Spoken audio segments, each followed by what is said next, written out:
IsiZulu sithi, icala livula ingubo lingene.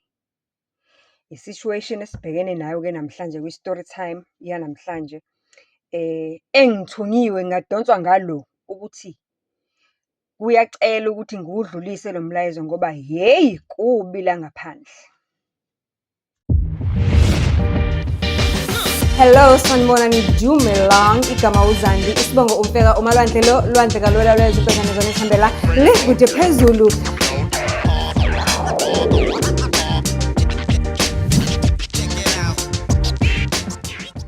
It's a story time. It's a story time. It's a story time. It's a story time. Yeah. Lalela, iza nalo angasali. Zowuthuya indlebe zakho ngizifuna zonke ziphelele namhlanje ngani ngoba eyanamhlanje indaba iya ngqo ebafaneni. Majida, sondelani, come close. Namhlanje khulunywa nani, ngithunyiwe kuna kwathiwa nje nginidonse ngendlebe ukuthi nilalelisise. Kubi la ngaphandle. Akuwona kuphela amantombazana nezitori to tell, but nabafana bathi hey, asiqapheleni. Ngicela nje ukufunda i-intro yakhona ngoba ngiyithandile Nkosi yami i-introduction yakhona. Ithi nje, hola hola mamzo, hello hola mamzi, what's up my queen? Is that me that I am the queen? Okay, what's up my queen? Ngicela nje ukuqale ngincome Sisi Zandi, ngiyawuthanda kakhulu umsebenzi wakho Sester. Ngicela ukungazisho igama lami, ngicela nje ungifihle.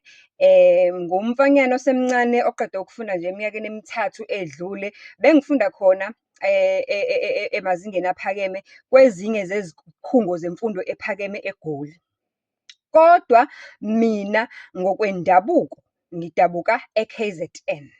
So e-KZN ekhaya kuseMlazi kwenye yama-sections, nalowo ngicela futhi ungakuvezi ukuthi kuyiphi i-section. Mamzo, ngicela uqale ngibonge umsebenzi wakho, muhle kakhulu. Ave ngajabula mzukwane usilethela isitori sika Simthande Miyeza ngoba bengisoloke ngingakholelwa ukuthi umjisa ngempela lo. Kodwa-ke after that ngakholelwa, muhle umsebenzi wakhe, ngaze ngafisa ngisho ukumbona yena qobo. Esinye sezitori engazithanda kakhulu kwakuyisitori sikaZanele Mathenjwa. Obusoloko usenza ngey'gaba ey'ningi ezahlukahlukene. Mamzo, awuve umuhle umsebenzi wakho. Ngingomunye wabesoloko bethetha mengabe ulokhu ubuza imibuzo eminingi. Kodwa after wenzele uZanele iqiniso, ngabona ukuthi kungani uthanda ukubuza imibuzo eminingi uma ngabe unabantu e-studio. Akuyona nje indaba ekusuke kufanele masizwe bese sithi noma sikhale, kodwa inhloso yakho usuke ufuna ukusiza. Ave ngimfisela ukuphumelela Nkosi yami uZanele. Ngicela ukuthi uma ngabe kukhona nami la ngingalula khona isandla noma ngimlekelele ngandlela thizeni, ngicela ukuthi ungazise. Ngiyazi ukuthi usefunda ku-matric. Anginako okuningi, kodwa-ke singabona meqeda u-matric ukuthi kwenzakalani emveni kwaloko ngoba ngiyazi ukuthi kuyabiza ukuya e-university, kanti futhi enye into eyinkinga nakakhulu ilokuthi siyaswenka mesike e-university. Ngenhlanhla-ke mina-ke ngakwazi ukuqeda ngoba nganginebhasari. Mamzo, asingagxili kakhulu ey'ndabeni eziningi, indaba yami-ke ikanje. Okay, umfana uthi ufundile umfana, waqeda isikole, uyasebenza manje kwezinye zezindawo eziyizikhungo zokucwaninga, kunezinto ezithile abazicwaningayo. Indaba yakhe uthi, Sester, amagama awasebenzisayo endabeni yakhe, Sester, mamzo, angingagileki igoda kanje, ngingazimisele, ngingaqondile. Akuthi ngenye yama-weekend nje enkulu, kulama weekend amaningi amade esidlula kuwona, uma ngabe kuyi-long weekend angisebenzi. Ngisebenza kamnandi, ngisebenza e-ofisi, futhi umsebenzi engiwenzayo ngiwufundele ngoba njengoba sengiye ngasho kwi-introduction yami ukuthi benginebhasari ngesikhathi ngifunda enyuvesi. So ibhasari yami yangitholela umsebenzi ngoba inkampani eyayingiphe ibhasari, umfundaze, iyona futhi ebuye ephinde yangiqasha. So i-contract yami ngikwi-contract nje ka-3 years. After 3 years-ke sengingavula amaphiko ami ngindize ngiye noma kukephi la ngithanda khona. Inkinga yami-ke iqale la. Owesibili unyaka ngisebenza kule nkampani, njengoba ngithanda kuqeda enyuvesi. Kuthe kule ma-weekend adlulile amakhulu amade, umngani wami wangifonela nje ngizishilele eflethini lami, wathi mngani, asihambe siyobona abantu. Ngenxa yokuthi inkampani-ke ise-Parktown engiyisebenzelayo, kodwa mina ngokokuhlala ngihlala phakathi eGoli ngoba phela ila ekunama-flat engathi abiza kangcono khona. So, wase-ke umfana-ke weza wazongilanda ngoba yena uyadrayiva, kade asebenza. Umngani wami lo uwukholigi kahle kahle, sisebenza naye.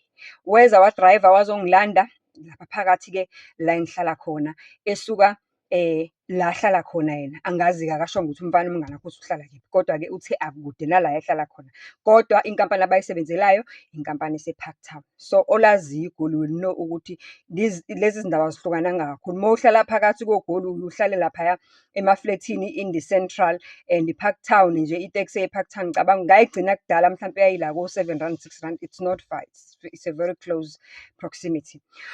Uthi umfana iy'nkinga zami ziqale la ma, angilande umngani wami, sivumelane, asinakude, sivumelane ukuthi hayi asingayi kude.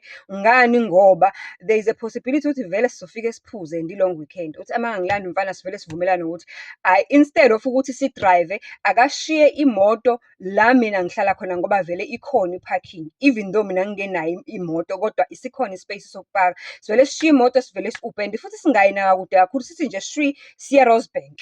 Okay, masifike eRosebank kumnandi, kugcwele kule ndawo, kuyagrova, kumnandi. Sihambe siyobiza ukudla, sihlale phansi, sidle, siqede. Mesiqeda ukudla, u-waiter asilandele ukudla, asilandele ama-drinks, siphuze kube mnandi. Semasiphakathi nokuphuza, bakhona labo sisi abahleli lapha ngasebha, baloke besincumela nje, besincumela. Uthi-ke mina, Sisi Zandi, the thing engingayithandi nje ngokuhamba izindawo ezinalabo sisi abagqoke iy'nto ey'ncane, ukuzithola sengigaxela vele. Ingakho ngiy'hlalele endlini yami. Uma ngabe kuyi-long weekend ngingenayo imali yokugoduka ngibuyele ekhaya eMlazi, ngiye ngiy'hlalele endlini yami. Kodwa this particular long weekend bekuwukuthi bese bemaningi ama-weekend ngiloke ngihlele endlini ngibhorekile, ngathi nami hayi, ake ngifane nezinye iy'ngane ngithi shwi, yabo.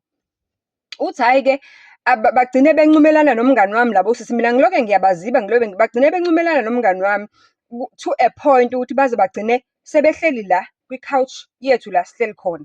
Siyabiza iziphizo, bawu-2 nathi siwu-2. Siyabiza iziphuzo la.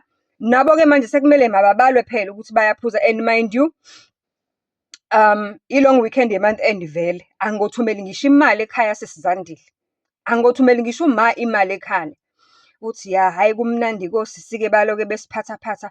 Uthi angazi ukuthi lo omunye wafika nini kumphambili wami, ngezwa nje into ingikitaza amasende ngendlela engingakaze ngiyizwe.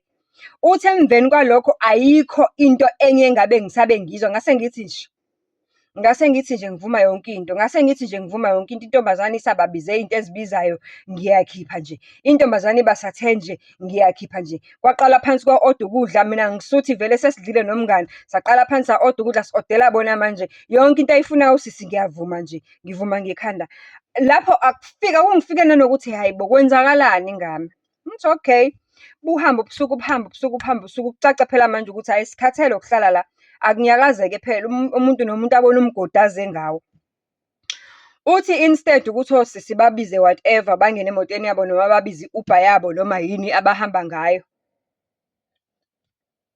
Uthi esikhundleni sokuthi kwenzeke lokho, kuvele kubizwe i-Uber eyi-1. Khumbula ukuthi sigcine sifika nge-Uber, umngani wami ushiya imoto yakhe endlini yami. Kuvele kubizwe i-Uber eyi-1, hayi bo, sigibele emotweni, gulukudu, no sisi phakathi. Nami-ke sengidakiwe phela, naku phela bangikitaza namasende, angazi ukuthi bangenzani lapha ngaphambili. Angazi nanokuthi futhi ukuthi ufika kanjani lo muntu wesifazane endaweni yami eyimfihlo kangaka. Kodwa-ke okusalayo kumnandi, whatever lokhu akwenzayo kumnandi, nayo yonke lento eyenzeka la imnandi. Hayi, sihambe-ke manje. Kusho ukuthi obviously-ke sesiya endlini yami ngoba phela umngani wami ushiya imoto yakhe kephi? Endlini yami. Okay, fine. Mesifika-ke endlini, hhayi, akekho-ke besahamba. Vele ngihlala kwi-2 bedroom apartment. Ngoba ngisuke ngenzela ukuthi umama ongizalayo mekafike ezongibona engikhumbule abe nendawo yokulala. Hhayi, kuvele kucace ukuthi sisothed, nali bedroom ngapha kuyalalwa. Uthi kuthe mangabe sekulalwa, ukuthi-ke vele ngidakiwe, kodwa ingqondo isasekhona yabo. Angidakwanga ngale ndlela, angiboni lutho lwenzakalayo. Uthi mase kufika isikhathi sokuthi silale-ke, ngumuntu ozigadile ozibhekile ngihleze nginamakhondomu. Uthi uma ngithi ngikhipha amakhondomu nje ngiwafaka ngaphansi kwesicamelo, phela sizolala nangu usisi usaseshaweni, sengimnike ney'nto zokugeza. Uthi uma ngiqeda nje ukuwafaka amakhondomu kanti uyangibona, ngoba ugeza eshaweni le iglasi kuyabonakala umuntu owenza something ngapha e-bedroom ngoba i-ensuite. Okay, uthi mekaphuma nje eshaweni, avele afake isandla phansi komcamelo lo. Athi, hawu, ubekele thina lokhu? Uthi ngivume nje ngekhanda. Uthi hhayi, bese ngiyaqala ngiyambamba, ngibone ukuthi phela hhayi-ke, phela kumnandi. Kade vele ngiqalile ngithiza lo muntu all the way lapha eklabhini phakathi kwabantu. Sesizobabili-ke manje, sibhekene ngqo, ngeziqu zamehlo, zindala zombili. Uthi hhayi, siqabulane, sibambane, kube mnandi. Aphinde ayenze futhi lo sisi lento yakhe, angibambe ngamnandi amasende. Uyabona-ke manje ukuthi usengibamba nginqunuke-ke manje, angigqokeli ukuthi maye ngibamba nje kuvele ube ngathi ngingahayiza ngibize umama ongizalayo. Angiyazi into ayenzayo lo mntana lapha ngaphambili ukuthi ibizwa ngani noma imayelana nani. Uthi sithela masifika khona kuvuthwa indaba, kucace ukuthi kufanele masiqale phela inkonzo-ke manje, ashumayele umfundisi, kucace ukuthi inkonzo ingenile. Uthi nje yavele yajika ingane. Yathi nje angikho ready, yangidudula yangilahlela le, yathi angikho ready. Ngithi mina, awu na, awukho ready kanjani? Athi hhayi, mina ngiyi-virgin, angikho ready, ngiyahlolwa, ngihamba umkhosi womhlanga. Uthi yabala, kodwa nje ukucacala ukuthi ngeke kwenzeke lutho. Uthi hhayi, ngivele ngithi hhayi, kulungile-ke uma kunjalo. Uthi ngivele ngivule i-wardrobe, ngidonse ibhlankethi, ngijikijele phansi, ngidonse isicamelo, ngisijikijele phansi, ngiyilalele phansi, ngifake ngishaye isikero, ngivale emlonyeni, silale kusi. Ekuseni, ngimbuze, ngikubizele i-Uber, ngikwenzele into yokudla. Uthi hhayi, avuma athi ya, uzodla. Uthi hhayi, ngimenzele nje futhi into yokudla, hhayi ngenhliziyo ebuhlungu futhi imase sikhuluma kahle-ke manje, phela khumbula, masihlangana besidakiwe, mase sikhuluma kahle, ubani igama lakho, azisho, wenzani? Hhayi, ngiyafunda eGoli. Awu, ufunda kephi? Asho ukuthi ufunda kephi. Okay, fine. Naye uwumfundi kwenye yama-universities, izikhungo zemfundo ephakeme zikhona la eGoli. Asho nanokuthi wenza ini, unyaka wakhe wokuqala lo. Okay, right, okay, hhayi kulungile-ke. Uthi uma eqeda ukudla-ke, uthi laba abanye ngale balele flat, usho ukuthi bekumnandi ngempela, balele nje bayahonqa. Uthi ngithi ngibuze kuyena, ngenze njani, uzolinda umngani wakho noma ngikubizele i-Uber? Uthi athi yena, hhayi, ngeke ngikwazi ukulinda abantu abalele, ngicela ungibizele i-Uber. Uthi hhayi, ngimbizele i-Uber futhi ngimnike ngisho ne-R50 ngaphezu kwale mali ye-Uber le, ngoba uthi ngehlika mina ngaya kudrayiva, ngafike ngamkhokhela udrayiva, ngoba phela ngithi i-Uber iyasho ukuthi malini. Uthi ngafike ngakhokhela udrayiva, ngenza sure nje ukuthi abe safe. Ngafike ngakhokhela udrayiva, uma ngiqeda ukukhokhela udrayiva, ngamnikeza no-R50 ngaphezulu. Uthi hhayi, usuyothenga into yokuphuza endleleni, uthi ibonge intombazane ihambe. Uthi sisandile, inkinga yami-ke iqale nje this week, njengoba ngikhuluma nawe namhlanje, iqale nje this week inkinga yami. A week later, wafika usisi emsebenzini, ufika uhamba namaphoyisa, ufika unesithombe sami, unegama lami, unanekhophi ye-ID yami engingamazi ukuthi uyithathephi. Uzothi ulebhiwe, unokubeziwe ngokocansi. Uthi ngithuke ngome, kuthiwa hayi ngibizelwani, ngizoboshwa, ngiboshelwa ukuthi ngenze ini. Uthi kuvele kushaqeke wonke umuntu-ke, especially ngoba wavele kuthiwa wayangqo ka-HR. Uthi ngenhlanhla sisandile, because inkampani engiyisebenzelayo bengikwi-bursary scheme yabo. So bekuthi uma kuvalwe iy'kole, ngihambe ngiyobamba itoho laphaya, bangiphele lawo manqushana-ke ukuthi-ke phela ngibambe itoho. U-HR manager wami uyangazi, ungikhonzile futhi ungithembile, and uyaye asho ukuthi even ngisho kuma-Christmas party, ngisho ama-party nje wasemsebenzini, I'm the only one ongena-ma-scandals. Lapho-ke uyazi-ke kuma-Christmas party emsebenzini ukuthi wonke umuntu loosen up, suke kusetshenzwe kanzima unyaka wonke, abantu bayidakelwa, abanye baxoxela ukuthi wena wenzeni nge-Christmas party. Uthi mina ngibala ngisho kulawo ma-scandals because ngendlela engiyigada ngayo, khumbula umsebenzi wami wokuqala lo. I cannot mess up my references ngotshwala nje bubodwa emsebenzini, into engingakwazi ukuzikhontrola ngayo. Ukuphuza kona ngiyaphuza, kodwa ngiyakwazi ukuzikhontrola. Uthi i-HR manager yami yathi, nisho ukuthi nisho uzibani bani wakazibani bani? Kuthiwa intombazane yathi yes, usebenza la ekhaya. Okay, fine, ngilandwe. Uma ngilandwa ngibuzwe, uyamazi lo sisi? Yebo, ngiyamazi. Umazelaphi? Hhayi, ngihlangane naye endaweni yobumnandi. Intombazane ikhipha amehlo amakhulu imphikisi. Siyathandana wena, besithandana, kwathini, wangihlukumeza. Awu na. uthi ngiyibuke le ntombazane ine-show ukuthi ikhuluma ngami. Uthi ngendlela engangi-shocked ngayo, ngize ngimbuze, sisi uneqiniso ukuthi ukhuluma ngami? Uthi intombazane ikolode ize icace ukuthi ifuna nanokuba nanodlame, ibanjwe amaphoyisa. Athi amaphoyisa alalela ntombazane, sizolungisa indaba yakho la, njengoba sila awuzokwenza into ephambene nomthetho, ngoba thina siwumthetho njengoba sila sihamba nawo. Awuzokwenza into ephuma eceleni. Uthi hhayi, kube ngazukuthi iyakhalisha down, iyalalela. Uthi eventually kuthiwe icelwe ukuthi ayihambe iyolinda ngaphandle ukuze bezwe iside lami le story, ngoba uthi i-HR manager yami, ngendlela engazi ngakhona ukuthi i-character yami nginjani, insisted ukuthi cha, angeke nimthathe noma niyambopha, ngeke nimbophele la emsebenzini, niyombophela kwenye indawo. And ngicela ukuthi sihlale phansi ningichazele ukuthi i-statement salo sisi besithini ngifuna ukusifunda futhi. On top of that, yena ngifuna ukuthi achaze la eyakhe indaba ukuthi ithini, ngoba ayihlangani. Lo muntu ngiyamazi i-character yakhe. He's been with us ever since esase-student. How can he mess up impilo yakhe yonke ngobusuku obuyi-1?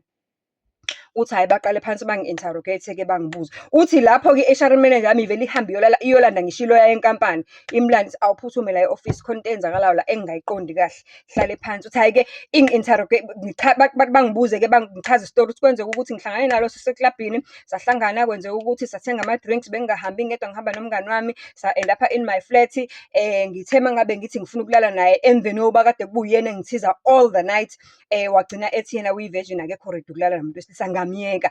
As a result, in the morning ngimbizele i-Uber, even have proof. Nayi i-Uber ngimbizele yona, udriver ngamkhokhela mina ngoba ngenhlanhla ngangino-cash, ngase ngimnika no-R50 ngaphezulu. Le akhuluma ngayo ukuthi ngimnukebezile, hayi cha, angiyazi yintsha. Hhayi-ke kubizwe-ke ukhona ngithi ummeli-ke am-interrogate-ke. Khona namaphoyisa-ke manje ambuza. Kwathiwa nje amaphoyisa, sicela ukuthi ngoba you are in our premises, sicela nje nishile nihlise umoya, we need to get to the bottom of the story before nithi niyamthatha lo, nihamba naye niyambopha. Sifuna ukuthi likhona nicala la. Hhayi, ummeli amfake imibuzo amfake. Nawo amaphoyisa akhona alalela. Uthi by the time beqeda nommeli, kwakucaca ukuthi le nto le ikhandiwe, isitori esingekho, ukuthi bayilanda intombazane. Ummeli wenkampani wambuza imibuzo. Hhayi, isitori sagcina singahlangani. Uthi yathi i-HR manager, ama-premises enkampani lawa, you are not by any law allowed ukuzobophela umuntu la. Umuntu mangabe nifuna ukumbopha, inkampani thina esizobopha, sizogcina sibopha nina, because kufanele nihambe nomfuna la ahlala khona. So we refuse ukuthi nimthathele la emsebenzini. Into ezokwenzeka la ukuthi nina nizohamba nalo muntu wenu, umuntu wethu sizomthumelela ngemoto, uzoza ngemuva e-police station azobhala i-official statement. Uthi hhayi-ke mangihamba-ke, mebengihambisa-ke bangifake emotweni yenkampani, ngihambe nommeli wenkampani, fike ngisibhale i-statement, asi-check-e, ngisayine bese siyashiya. Ebese yabuza ummeli ukuthi okay, then what are you going to do next? Ithini into yakhona? Bathi hayi, fanele simvalele. Kwathini. Athi cha, ngeke nikwazi ukuthi nimvalele umuntu, ngeke nikwazi ukuthi nimvalele. Into ezokwenzeka ukuthi we need angazi ukuthi kwathiwa kudingeka, wathi ummeli ucela ini, ucela ukuthi kuqale kube nobufakazi njani, kodwa nje kwawukuthi lobo bufakazi abuphumanga, ngoba wabuza amaphoyisa imibuzo embalwa nje ukuthi okay, isemeni khona, i-DNA, singakwazi ukwenza i-DNA nani niyenze esayidini leni, nathi siyenze esayidini lethu. And njengoba nizibonela ukuthi vele-ke sisebenza ngazo izinto zokucwaninga namalebhu sinawo, sisebenzisana nawo. So sicela amasempuli awasubmithile usisi, uma ngabe ezovula le case, nathi sizocwaninga esayidini nanicwaninge ngokwenu. Kwacaca ukuthi amasempuli awekho. Kathi hey, kushuthi amaphoyisa kahle athengiwe. Okay, fine. Kodwa okubalulekile ukuthi umfana ugcine engaboshwanga. Hhayi-ke manje yaliwa-ke indaba, ummeli ngapha, intombazane ngapha eqamba amanga. Hhayi, kuthiwa kuthe mayibona intombazane ukuthi hhayi akulungi, yagcina isimfonela. Ithi uma ufuna ngisulela icala nginikeze u-R50,000. Sifike nini ku-R50,000 intombazane? Uthi kanti ngenhlanhla noma ngebhadi layo, vele ummeli bekade semthiphisile ukuthi wena meke wakufonela, I suspect ukuthi le ntombazane iyikhandile lento, and into eyijwayele ukuyenza, ijwayele futhi nanokusebenzisana nalamaphoyisa. Into ezokwenzeka ukuthi uma kafona wenze sure ukuthi uyarecord i-call. Uthi hawu, wavele wazithela msobho etswayini. Uthi wathi nje phone, ngangithi ngci phezu kwa-record the call, wa-record i-call, wayisubmit. Kwathiwa nabo ubufakazi, useyangibrayibha lo. uthi uma ngabe efuna ngilisule icala ufuna u-50,000. Why efuna ukuthi ngimnikeze imali for ukuthi asule icala uma ukuthi likhona? Uthi ngaphunyuka kanjalo sisandile. Kodwa nje okubuhlungu ukuthi ngicela ungikhulumele nabafowethu out there ukuthi noma ngabe intombazane ingakwenzani, noma ngabe intombazane ingakuthembisa ini eklabhini, ungakulinge. Ngangiqala futhi ngangigcina ngiphumile nje nokuhamba indaba zamaklabhu, mina vele ngiyiphuzela endlini yami uma ngiphuza. Ungakulinge nje uthatheke amantombazane asemaklabhini. Le zinto khona into eziyisebenzisayo ngoba le nto ayengithinta ngayo eyayingihlangisa angiyazi. Ngathi mese ngibuka i-bank statement the following day, the money that I spent, sengibuka kwi-app the money that I spent on that weekend alone. Inhliziyo yami yayingebuhlungu kanje ukuthi ngimosha imali engaka ngomuntu wesifazane engingamazi ekugcineni ophinde wafuna ukungibophisa. Uthi sisandile, ngiyacela badonsa ngendlebe abafowethu, badonsa ngendlebe abafowethu ukuthi akuphephile out there, noma kungaze kuthiwe ima-suburbs anjani enigrova kuwona, yonke indawo kunamaferanje. Be safe. So iphela kanjalo-ke indaba yethu namhlanje. Be safe guys, be safe girls and boys. This goes to girls as well, because namantombazane ayathengelwa izinto alutheke adragwe ama-date ntontontoni lawa afakwa ama-chemicals hleze sizokhuluma ngawo. So be safe, be safe, be safe. Onalo akezwe. This is the story time with Uzandi. Do tune in and do send me your stories, DM me, send me on TikTok, and even if you are willing to come and share your story in front of the camera, it's fine. Okay. So thank you so much for listening to this story time. Let us do meet again on another story time and keep them coming.